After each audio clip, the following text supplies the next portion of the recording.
Hey folks, Kilt-Man here, Caveman, at your Caveman service today, because we've got a nice little review for you. The theme tune is playing right now.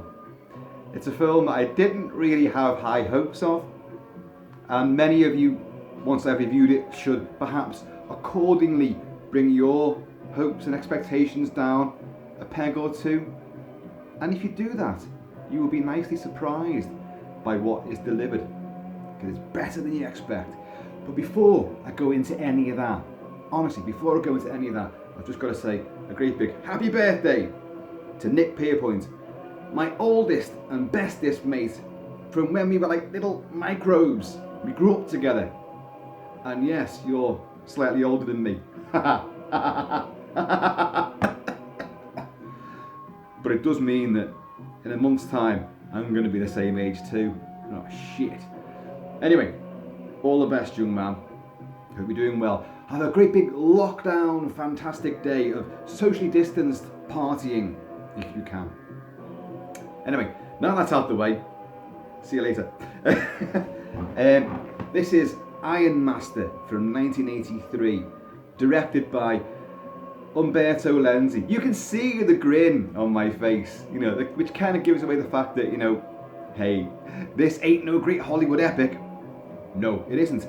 And yet, Ironmaster set in caveman times, the dawn of leaving stone behind and gaining the use of iron. And also, fantastic use of dialogue and lingo, language, sword fighting skills, archery, and also religion. It's bizarre. Let me turn that down a bit now. We've got one of those ridiculous voiceovers which is giving you, the scene setting. Whenabouts are we? Whereabouts are we? Who are these strange hairy heathens parading about this lovely luxurious foliage and forests? Yeah.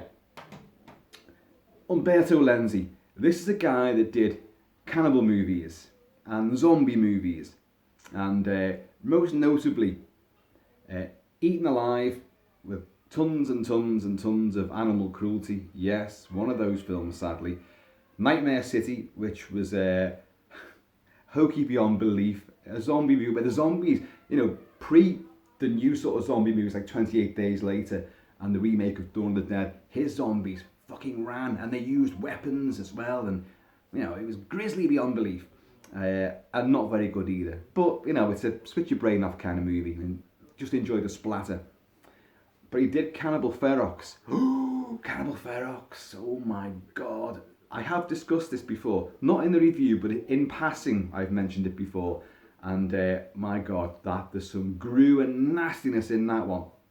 So, we know this guy's pedigree is blood, snot, violence, chaos, animal cruelty. And sadly, I got the full uncut version of this movie, Ironmaster. I got the Italian version here. Only on DVD, I didn't get a Blu-ray of it. In the UK, I'll tell you now, the UK Blu-ray from 88 Films is cut. Had I done my research a little bit better, I may have bought the UK Blu-ray, because the only cuts that have been made to it have been to, yes, you guessed it, animal cruelty, and it involves a wild boar being caught, killed and slaughtered. And I was paying particular attention to it. I thought, oh god, it's going to be real? Oh my god, no, please don't let it be real. Well, you don't see it get killed, but you do see the aftermath. And yeah, quite clearly that is a wild boar that's being disemboweled and then carted off. So yeah, I'm not happy about that. But anyway, this movie is, as I say, we've got sort of tribes of Stone Age men. They've got great English dialogue, well, dub dialogue, and we meet this clan, this tribe, who are about to, the chieftain is about to, give way to, a new chieftain, a younger man, and he wants this guy called, what the hell is his name? Ayla, played by American bodybuilder Sam Pasco, in his only movie role. And Sam Pasco, it was doing my head in the entire time watching this who he reminded me of facially. Body-wise, he's fucking huge, man. This guy's a brute. and looks the part, although they have bedecked him in a really ridiculous wig. You think this is bad? Holy shit. Holy Toledo. This is like hairy napalm has been dropped on his head and then back combed and back brushed and sprayed and then given a feather cut. God, it's absurd. It truly is. But he's a likeable guy. But what I found distracting was, who the hell does he remind me of? His face, his eyes. He's got these, paley blue eyes. And I'm racking my brains even now. Now, Google pictures of him. In reality, I think he had dark hair and he had a tash as well in his bodybuilding days. But, sorry, you can hear wild boar snorting there in the background. Spoiler alert, they're doomed. For real. And but he looks like a young, clean-shaven Clint Eastwood, I think, with maybe a hint of Hugh Jackman in there as well. It's very strange. He's got these piercing blue eyes and a very friendly, very good-looking sort of face. I'm looking at him now, but the hairdo does him no favours at all. He looks fucking ridiculous with the hairdo. So he's one candidate, and he's a great guy. He's a stand-up bloke. He's noble. He's honourable. He believes in the greater good. Look after the tribe will look after you. But in contention as well is the original chieftain's own son, called Vood. Vood! And he is a bastard. He's on screen right now, and he's a towering hulk of a man. But he's not muscle-bound. He's just a very big, brawny guy. And he's played by George Eastman. Now, you fans of Italian splatter cinema will know that name immediately. And that's not his real name. His real name is Luigi Montifiori. And Luigi Montifiori has played a fair few cannibals in his time. He's a writer, a director, and an actor. And he's been in a lot of notorious movies, playing the bad guy, notably Absurd and Anthropophagus Beast. You try saying that. No wonder that made the fucking video nasty fucking list, because I think the DPP, the Director of Public Prosecutions, thought, well, we'll get all these little skanky teenagers who are watching porn and, horrific, obscene, nasty horror films. We'll get them to learn some big long words too, and anthropophagus, fucking a lot of and P's and G's and things that shouldn't go together in one word make up the title of this movie. This is a film where he eats an unborn fetus out of the pregnant woman. He also, once he gets his guts sliced open, then eats his own entrails. But George Eastman, Luigi Montifiori, is a great, powerful actor. He's a tour de force. He's very intimidating, very frightening, dark, bearded. He's in a lot of movies from the early 80s, into the late 80s. In Michele Soavi's awesome film Stage Fright, for those of you that remember the film and like the film, he was a co-writer. He also plays Irving Wallace, who's the killer, behind the scenes in this locked-in production, this stage show. He's offing everybody. The great sequence where the killer wears the great big owl mask, that's Luigi Montifiori, George Eastman, playing the killer in that particular sequence. So, yeah, anyway, back to the case in point. These two are like rivals for who's going to be chieftain of this tribe. And they go out on a big hunt. And of course, Vood knows he's not the one who's liked, he's not the favourite boy. But how's he going to get to be chieftain? Well, quite easily. During a little attack with the sort of Stone Age albino chalk painted another tribe who use them fucking, what they call them, balisongs or something like, where they're catapults anyway. They chase them into the rocks and they catch him and kill him, and the father's there, and Vood realises no one else is looking. Hang on a second. Takes the top of his head off. Oh, a bit of brain chaos. That skin's coming up right now as I speak, and he's lying there. Oh, brains are out. But Ayla, our big hero, realises what he's done. So when they go back and they're doing a big, funeral rite for this previous chieftain, this fallen chieftain, that he can't do it. He's a murderer. He betrayed his own father. He betrayed all of us. So he's driven out. He becomes an outcast from the tribe. So he wanders the wastelands, and he comes across stock footage of volcanoes and lava and all this sort of stuff in the distance. But foolishly, he goes a little bit too close, and he sees how molten rock, lava, transforms the black rock into a substance much harder than their stone and their wooden clubs and their knives and what have you. Iron. So he fashions this huge crude iron sword and then thinks, with this comes great power. Not great responsibility, because he hasn't got that kind of nobility in his psyche. No, just power, dominance. So, wielding this mighty iron blade, he journeys through the undergrowth back to where he was banished from. In so doing, meeting a lovely but devious brunette cave woman in a skimpy little, leather bikini. Obviously, Raquel Welch from Montpellier years BC, the fashions have gone forth. So all the women are wearing this sort of stuff now. And she joins him and she whispers in his ear, yeah, you can take power back, go in there.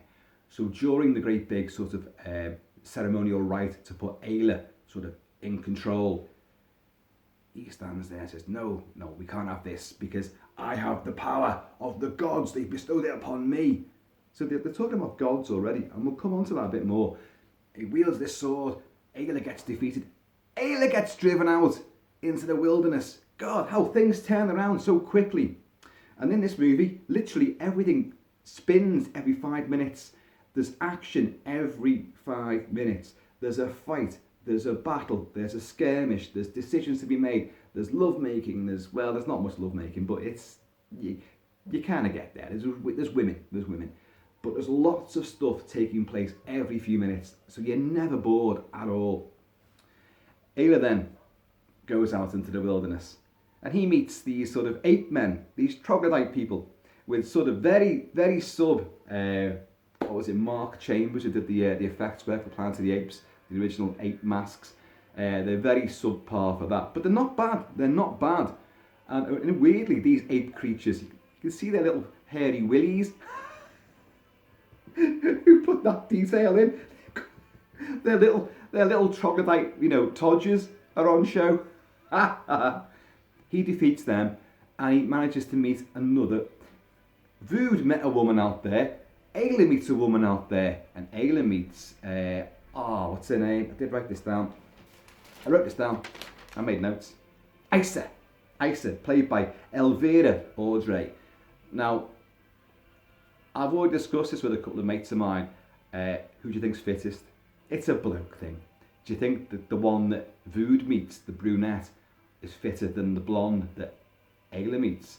And they all agree that the brunette is the fitter one. And ordinarily, I would have gone with that. I think her name's, I don't know what her name is. I didn't write her name down in my notes. And you'll see why.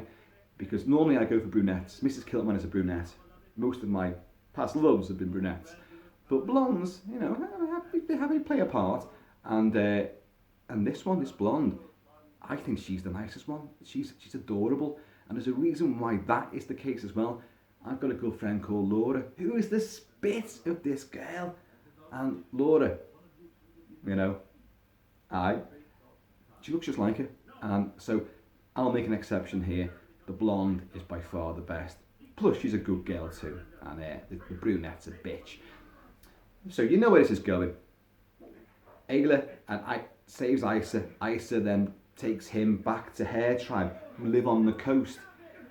Gorgeous, scenery. And in a rare moment, you've actually got a matte painting in the background. They're on the coast, and then just in the distance, you've got this matte painting of this gorgeous prehistoric range of mountains. And it looks really good. It's clearly a matte painting.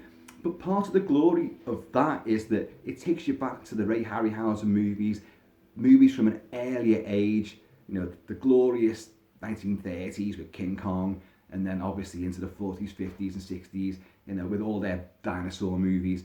And it just looks great. It's got a nostalgic charm to it. It's a wonderful painting. Anyway, so Ayla then is absorbed into this tribe, who is run by Mogo.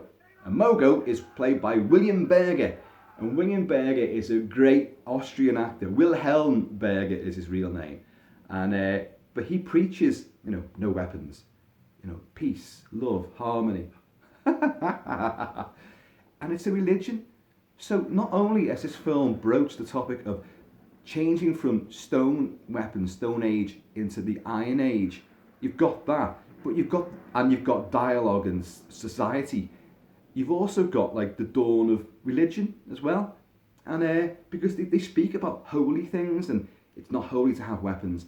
So Mogo doesn't like that Ayla says, look, Vood, in the meantime, has taken control of the original tribe, and anyone who doesn't agree with his word, they're offed right away. But what he does as well, right, look outside our caves, all those fires, all those lights you see in the distance, they're all different tribes. We're going to take them. In the meantime, he's killed a lion. Luckily you don't see that, but he wears the lion's head as a sort of headdress. So every time he goes into battle, that's what he wears.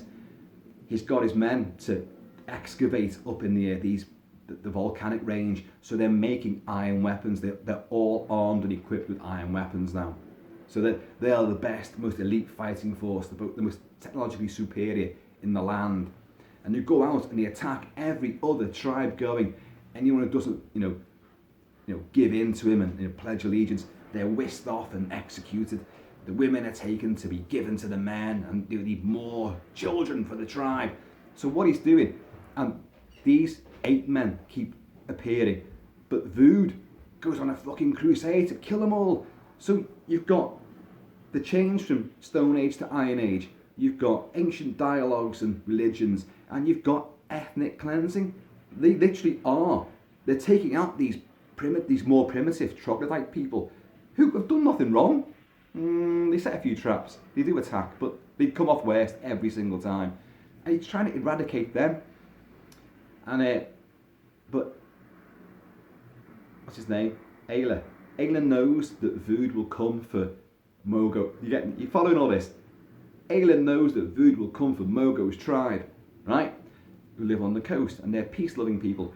So he said, look, we're going to have to prepare ourselves and defend ourselves. It's a bit like the Magnificent Seven, when you've got one guy, not 7 of them, and he's going to try and train this tribe up, who never had a weapon, never held. How have they survived? They've got to go out and kill animals to survive, haven't they? So, it's a little bit fanciful.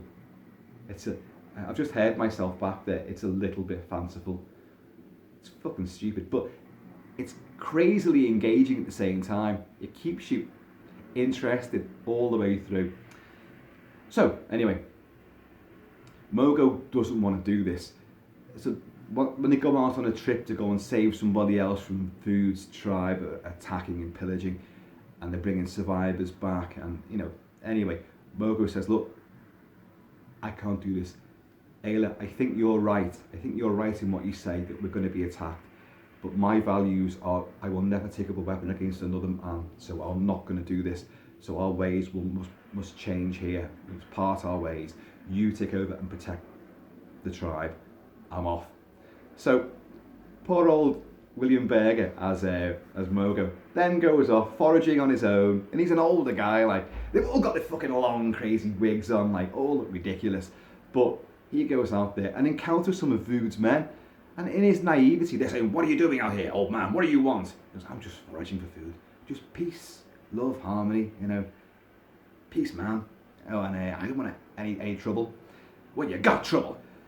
Vood's in command round here. You pledge allegiance to this. And by the way, that's a great big iron sword I'm wielding there. You can't see it, but use the power of your imagination. And he goes, well, I just love peace. I don't bow to anyone. I just, we're all equals here. Gets stuck, don't he? So he gets killed. Mogo's gone. Anyway, Ayla then trains up, these useless knobheads in this peace-loving tribe to fire bows and arrows. And they've got like great big bananas hang. It looks like inflatable bananas as targets, and they're all. And his fit blonde one, she's a good shot, mate. She's a good shot. So they form some kind of defensive tactics. They know Vood's going to come in there. Ayla's issued an ultimatum via this brunette one, the brunette bitch. He's issued, because while they were out, Vood's men got into that peace-loving village anyway, wrought some havoc, and then left a few guys there while Vood went back to go and manufacture more weapons, and obviously try and hunt down Asa, because Ayla, what is it? Ela! It's Ela! Fucking hell. Stupid names. He is sending out men to try and find Ela, but he goes back to his original encampment.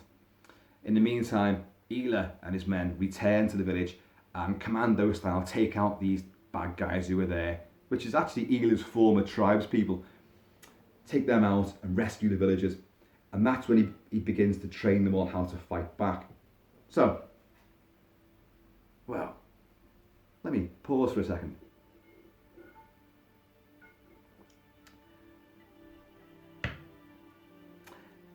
So, where was I?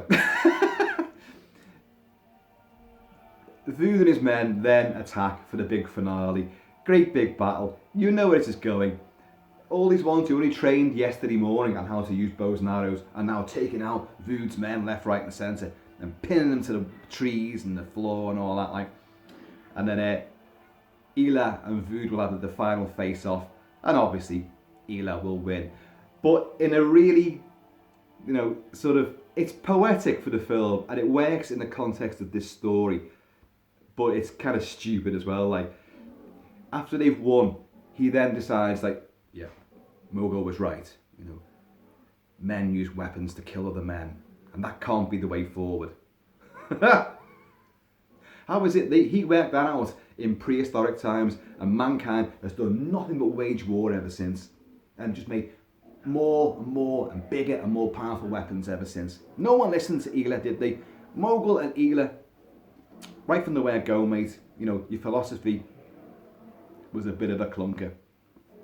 So at the end of it all, they go to the water's edge and they pitch all their weapons, which they've just made and just won a big battle with, and they throw them all in the water. You can't imagine a sequel coming up where like another tribe attacks from over the mountains, and they've got horns and like spears attached to their torsos and all sorts of things. Like, quick, get in the water! What? Oh, I fucking rusted. Oh, shit. But Ironmaster, folks, I've got to be honest. I've jazzed right through that completely in breakneck time, but it's tremendously good fun. Visually, it's great. It's captivating. And there's loads of shots. This is where I think a bit of trickery came in, and it works really well. I mentioned that map painting and the stock shots of volcanic eruptions and lava flows, which are quite clearly just tacked in there. Doesn't matter.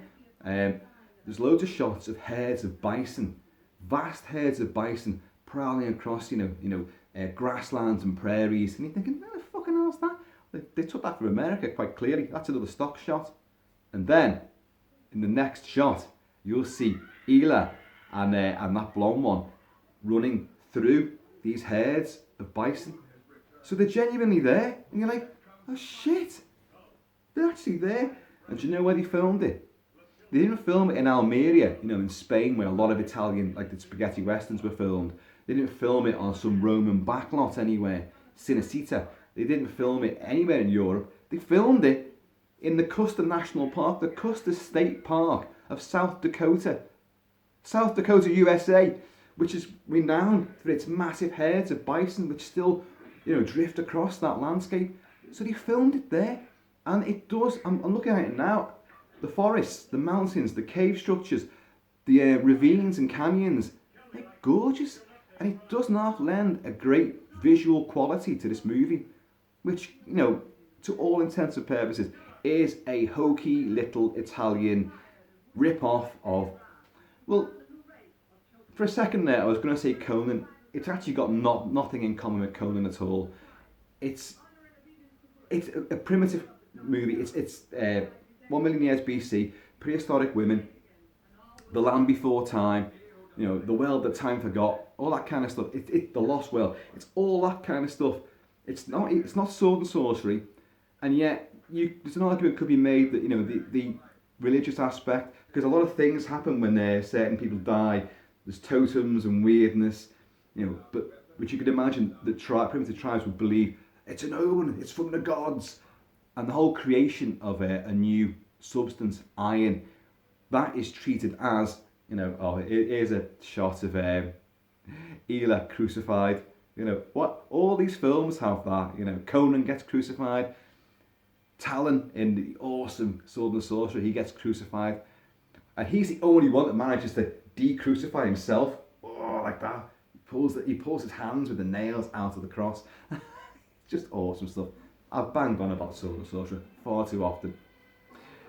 Ela has now freed himself from his cross and he's now taking out some of these hairy-willied ape men. The fighting, folks, isn't great. And it's not as gory as you think. I mentioned like the head being lopped open and the brains coming out. You do have some gory effects. There's, you know, gashes and arrows through people's skulls and throats. You do get that, but it's not lingered on. So apart from the aforementioned animal cruelty, it's not a hard R. It's not an 18 rated movie. It is a 15. There's not even any sex to speak of. There's a bit of nudity when the brunette one is running from the village. She's the bitch one, and her little leather bikini sort of comes adrift, and you get a single boobage shot on the move, on the hoof as it were.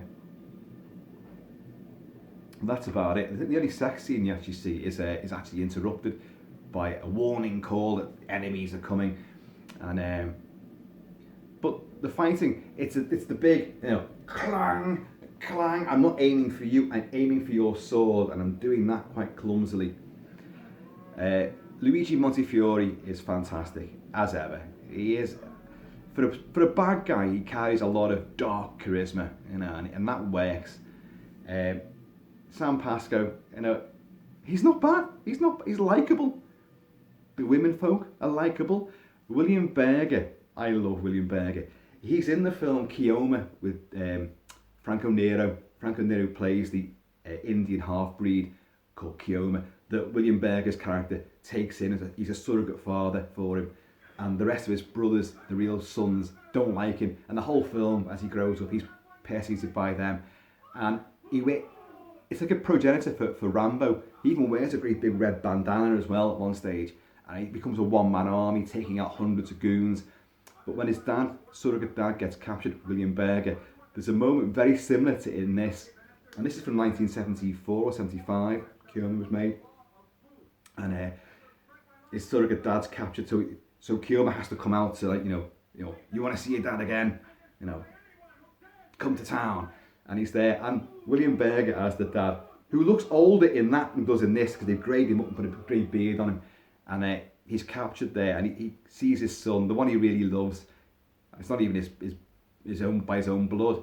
It's his surrogate son, foster son, and he looks over to him. He's sort of going like, because we're friends. Hey, look at us now. We've been caught, but we're going to be okay.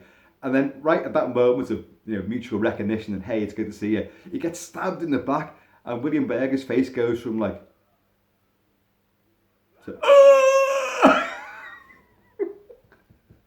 it's genius. It's tragic yet hysterical at the same time. And Franco Nero goes in slow motion. And he's a big fella, and he bats aside, you know, his captors, and he runs to try and save his dad. And another great big battle scene ensues. It's fucking awesome. Kioma gets 2 thumbs up. This film, Ironmaster, gets a definite 1 thumbs up because I really enjoyed it. I think it's great. It's got a lot going for it. Visually superb. There's plenty of action. There's non-stop action. You know, the landscapes look amazing, so it gives it an epic quality. And it seems to cover such a hell of a lot of stuff in what is just, you know, to all intents and purposes, a hackneyed exploitation skin flick. Because everyone is nude and, well, you know, they've got stuff across the interesting bits. But everyone's striding around, you know, this landscape wearing nothing but fur and a bit of loincloth, running about, fighting, skirmishing, rolling about. I'm looking at it now, looking at the map paintings of mountains with lava superimposed coming down it. And yeah, tacky, but looks great. It seems to work to me. So, folks, I've got to say, you know, Ironmaster, if you can find it, and the UK version, because it doesn't have the disemboweling, the gutting of the wild boar, is possibly the one you might want to look at. And I never normally advocate going for a cut down version of the film. But in these cases, you cannot condone animal deaths just to put on film. No, you can't.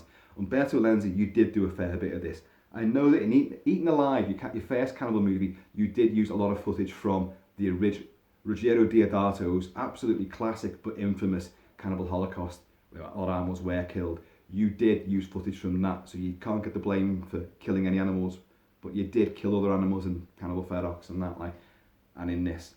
Anyway, folks, I've prattled on for long enough, and Ironmaster, check it out. It's great, good fun. But you know, don't get any hairstyling tips from it. You know, please. Anyway, in the meantime and in between time, you guys take it easy. Be happy, be healthy. Keep it kilted, keep it Celtic. Wear prehistoric necklaces like I just found, and be safe out there. And I'm going to see you all later.